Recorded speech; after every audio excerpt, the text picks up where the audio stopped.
Бәріне сәлем достар, сіздермен бірге Жеті каналы. Бүгін біз сіздерге әлемдегі ең ұлы жыландарды айтамыз.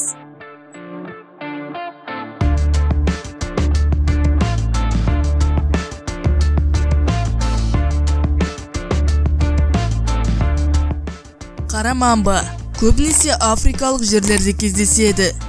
Бұл жылан өте ашуланшақ болады.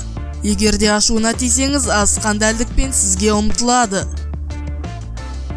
Және де оның жылдамдығы сағатына 20 километрге жетеді.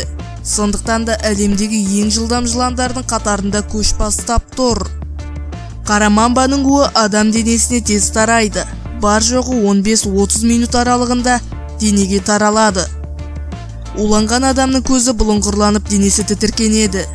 Және де судырып ұстап, аузы мен мұрнынан көбік ағады.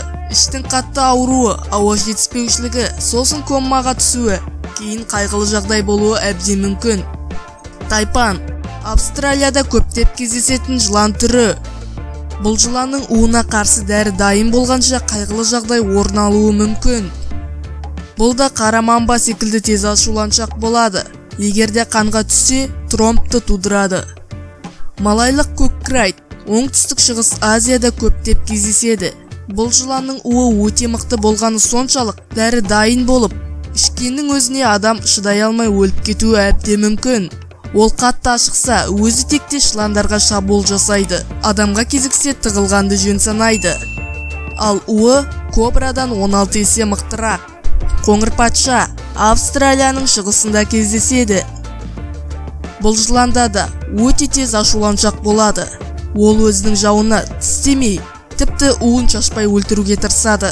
Қысқаша айтқанда, бүтіндей алғысы келеді. Ал қиын жағдайда уын қолдануға мәжбүр болады. Бұл жылан адамдардың қимылын бақылайды. Егерде оған кезіксеңіз, бір орында тапжылмай қатып қалыңыз.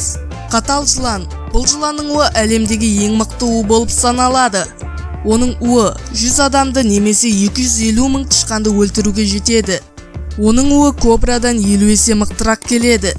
Бұл жылан табиғатта жиі кездесетіндіктен адам өлімдері тіркелмеген. Достар, егерде сіздерге осы топтамамыз ұнаса, арнаға жазылып лайк басып кетуді ұмытпаңыздар. Егерде осы жыландардың біріне кезіксеңіз, жаймен ғана кетіп қалыңыз.